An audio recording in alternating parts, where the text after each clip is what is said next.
What's going on, people? Season 2 is going on. It's going to be upon us pretty soon, and there are a few changes that I would like to see for my main Yoshimitsu. There's changes for the sake of balance, like the no sword stance 1-1 string. I'd like that to be powered down. I would like the grounded flip over from his forward 1+2 to be removed so the sword sweep Oki wouldn't be so oppressive.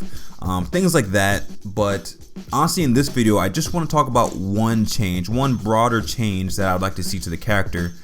And this is something that I have not seen in any discussion that I've seen for the character. In Yoshimitsu's no sword stance and in Heat, he has several moves that are enhanced by evil energy and restore recoverable and non-recoverable health on hit. I believe, and this might be a hot take, I believe that these moves should cost health.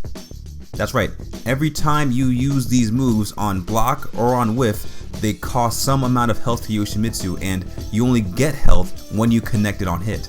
No, Delta, you traitor! You joined the dark side! I know what it sounds like, but I'm gonna need my Manji brothers and sisters to stick with me here, because if you've followed my videos for a long time, then you know exactly where I'm about to go. One of the most important aspects of any well-designed fighting game character is for its gameplay to reinforce its characterization. Something that they've added in Tekken 8 that I appreciate greatly is just how on full display the characters' personalities are through their rage arts, their intro poses, their win poses, and unique interactions with some of the other characters, and even just the pre-fight animation that they have. It all goes to make the characters feel a bit richer. When it comes to Yoshimitsu, he's basically a chaotic good wielding a force through his sword of chaotic evil. From the Tekken 8 bio, the cursed blade Yoshimitsu, passed down between heads of the Manji clan for generations, is corrupted with an unquenchable bloodlust that eventually drives its wielder insane. So clearly there's a cost to pay by the user, in this case Yoshimitsu, for using the sword's corruptive power. But in game, how is that translated? It's not, really. In fact, using these moves gives you health without any drawback whatsoever. So I really like that in Tekken 8 they're really showing Yoshimitsu's struggle with using the sword's power more explicitly, because it's been a plotline for him since Tekken 6. But in this situation where he does not lose health, in fact he gains it, there becomes like a dissonance in gameplay where you're rewarded for using the curse energy with no drawback. So I think Yoshimitsu losing health with using those no sword stance enhanced moves would bring alignment between his gameplay and his narrative characterization. I think it makes a lot of sense in concept, but what about in gameplay? What about in the gameplay design and balance? Personally, I think putting a cost to access those moves would make the gameplay a lot more interesting for Yoshimitsu, but I think I need to provide a little bit of context to why I personally feel that way.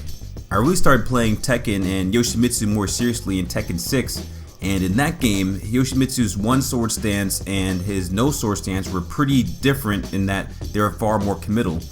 You really only had like few ways to go into and out of no sword stance, which you had to do the manual transition and into no sword stance. I think the only way out of no sword stance was to do flash.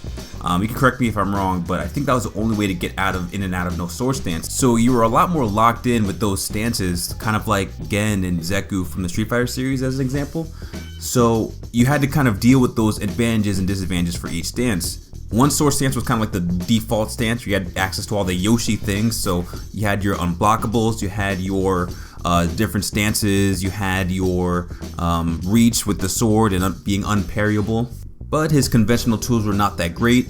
He lacked the standard down forward 2, he lacked true mix-ups, and he didn't have a dick jab and stuff, but that's where no sword stance comes in, because that gave him a standard down forward 2, it gave him the extended flash hitbox, it gave him a dick jab, and some other things, but at the expense of not having a lot of his unblockables. A lot of his unblockables became unavailable, as well as some of his stances, right? His helicopter stance and his flea stance were straight up not available and replaced with other moves in no sword stance.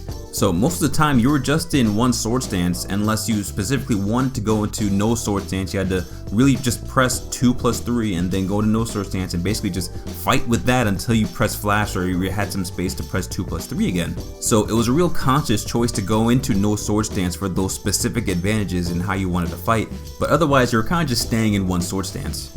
Tekken 7 comes along and Yoshimitsu gets a lot of good buffs, but specifically to one sword stance, in that he's giving his standard down forward 2 from no sword stance into one sword stance, as well as getting a buff to some of his stance moves, especially his Kensho stance as in the DLC seasons. So while that made Yoshimitsu a little bit better to play, actually a lot better to play in my opinion, this really doesn't give much of a reason to go into no sword stance still. I think one sword stance was still the de facto way to play Yoshimitsu, unless you're constantly trying to get into no sword stance for a specific play, setup, or matchup. So I guess what I'm trying to say is that through Tekken 6, Tag 2, and Tekken 7, there was a specific use case for each of the stances because they were separated and hard to go in between one another. Tekken 8 now completely changes this around. Whereas previously the stances were kind of two different modes of Yoshi that were separated from each other, Tekken 8 brings them together by adding more transitions into no sword stance, being his 2-2, his down 2-2, as well as setting 4, which are all very easy to use in this game plan, and the use of those enhanced moves, putting them back into one sword stance, being his 1-1, his 3-1, his 3-2 1+2, his up back 1+2, his forward 1+2, and still flash. So at this point, there's really no barrier between the stances anymore. And I think this is great. You know, it creates more access points and combos or a neutral transition and makes Yoshi feel a lot more fluid and complete. Something else they did in Tekken 8 though is they removed or nerfed a lot of his unblockables. Flash in one sword stance now requires resources to launch. So the advantages that one sword stance has are a lot fewer than they were before. Access to stances was another point of one sword stance, and with the existence of 3-1, allowing Dragonfly stance from no sword stance exemplifies how much less restrictive no sword stance is now. So not only are these no sword stance moves really good, they also heal Yoshimitsu for some non-recoverable health as well as recoverable health. I suppose it's the combination of these moves being strong, having utility, and healing that it makes it feel like you should be using these no sword stance enhanced moves as much as possible. And the only drawback is that you lose no sword stance, which again is not hard to re-enter at all. While I do prefer the freedom and flow going between the stances in Tekken 8, I do miss having a more defined use cases for them in the previous games, though they weren't exactly equal in those games either. That's not to say that there are not use cases for one sword stance and no sword stance. There's actually plenty still. It's just that I don't feel like I'm making an expressive decision when I use no sword stance in these moves. I'm just playing for the superior attacks. I don't feel the impact of their healing, rather just losing out by not taking advantage of that mechanic. And I don't really feel like I'm using a cursed weapon that is at odds with the character I'm piloting. But hey, I'll put my hands up, that might just be me. And by the way, if you're still listening to me yap about this character, you might as well just put a comment down. Tell me how you feel about Yoshimitsu in Tekken 8 so far and what changes that you want to see in Season 2. I believe the no sword stance enhanced moves inflicting some self-damage would make Yoshimitsu feel more rewarding to play. It would allow player preference in how much they are willing to pay for using these moves and agency in when they use them. Doing so would also make Yoshimitsu's gameplay design more congruent with his character design. To me, for all the reasons that I have mentioned, it's a no-brainer. But that begs the question, why not make these moves work this way? After all, Zafina is here doing pretty much exactly what I'm talking about, and she's in a very similar situation as Yoshimitsu, having a force of evil that she has to fight for control over. So why not do the same for Yoshimitsu's cursed sword moves? There could be a few reasons, one being that they don't want Yoshimitsu to be so similar to Zafina with the similar power set and they want to keep that character uniqueness. Another reason is that it would be a little bit more delicate to balance for these moves, not only because you have to worry about the competing moves and use cases like you would with any other balancing issue, but also since you're talking about self-damage, you need to worry about how Chip and Rage interacts with it. But I think the most likely reason is that the Tekken team simply just has a different set of priorities when it comes to the character design. After all, they already know pretty much everything that I've laid out here. They know the history of the character, they know the lore of the character, they made the lore of the character, and they say, hey, even though we know that it would make sense for this mechanic to happen, we prioritize the ease of use for Yoshimitsu. We don't want the players to need to think about using the moves and with its drawbacks. So while I don't have that same position, I completely understand why they might.